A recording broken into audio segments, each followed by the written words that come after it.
और कितनी रातें, और कितने दर्द, और कितने लोग जिन्हें तुम अपनी ज़िंदगी में आने दोगे, जो पहले उम्मीद दिलाएंगे, भरोसा दिलाएंगे, कद्र करेंगे और फिर कद्र करना भूल जाएंगे। सबके साथ ऐसा ही होता है ना? सच में। पर क्यों होता है?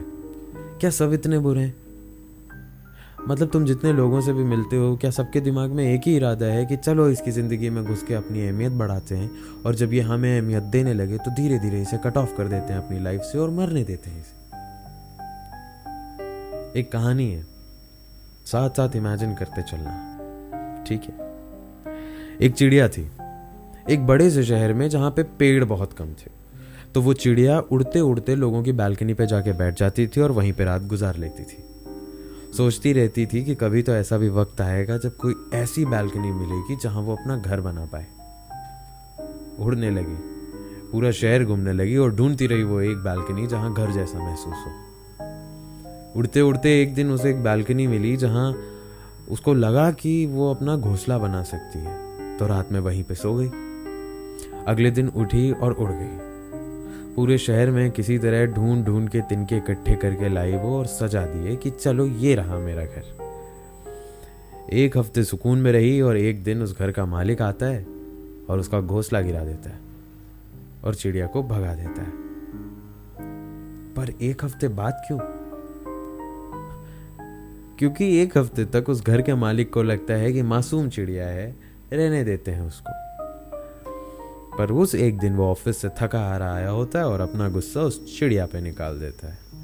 वो चिड़िया फिर से घूमने लगती है, दर बदर एक और घर की तलाश में। फिर उसको एक घर मिल जाता है। उस घर के लोग बहुत अच्छे होते हैं। उस घर में एक छोटी बच्ची भी रहती है और वो बच्ची उस चिड़िया को देखते ही खुश हो जाती है। उसके लिए पानी ला के रख देती है, चावल के कुछ दाने ला के रख देती है।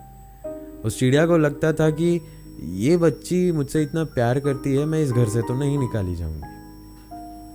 एक दिन उस बच्ची की माँ उस चिड़िया को देख लेती है और अपनी बच्ची को बुला के कहती है कि ये चिड़िया के घोंसले की वजह से देखो अपनी बालकनी का क्या हाल हो गया है।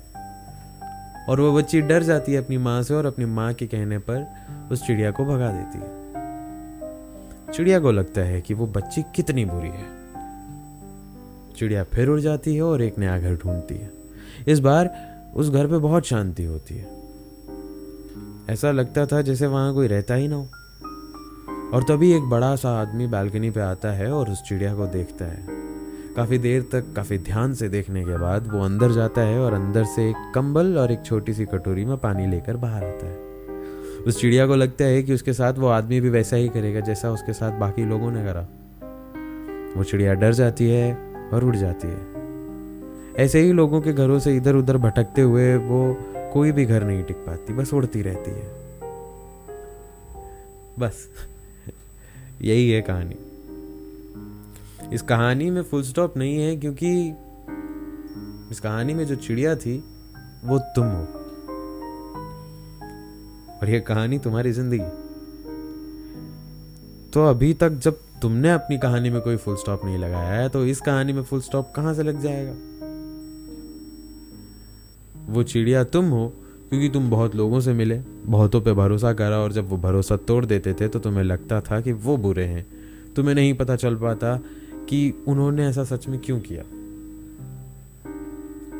क्या उन पे किसी और बात का प्रेशर था, या शायद उन्हें कोई मजबूर कर रहा था तुम्हें अपनी जिंदगी से दूर करने के लिए, और वो आदमी मजबूर था। सुनो, होता है कई बार ऐसा कि लोग ना चाहते हुए भी साथ छोड़ जाते हैं। इसका मतलब ये नहीं कि तुम बुरे हो या वो बुरे हैं। जिंदगी है ये भाई, ऐसे ही चलती है शायद। कभी कभी आप एक दूसरे के लिए नहीं होगे कॉम्पैटिबल, तो जबरदस्ती होल्ड ऑन करने की जरूरत नहीं है। बस रहने दो, जाने दो, थोड़ा ट्राई करो और बस, उससे ज्यादा नहीं। कभी कभी वक्त और जिंदगी के हालात हमें इतना मजबूर कर देते हैं एक दूसरे का साथ छोड़ने के लिए, तो उस वक्त बस एक्सेप्ट करो यूनिवर्स को, यूनिवर्स के डिसीजन को, and just let it go. खुश रहो या ना रहो, बस अपने साथ रहो। किसी और का नहीं तो आपके हाथों में आपका हाथ दबाने के लिए मैं अक्षत सिंह इसी तरह लेकर आता रहूँगा मिडनाइट कलेश, और आपको आपसे मिलाने की कोशिश हमेशा जारी रहेगी।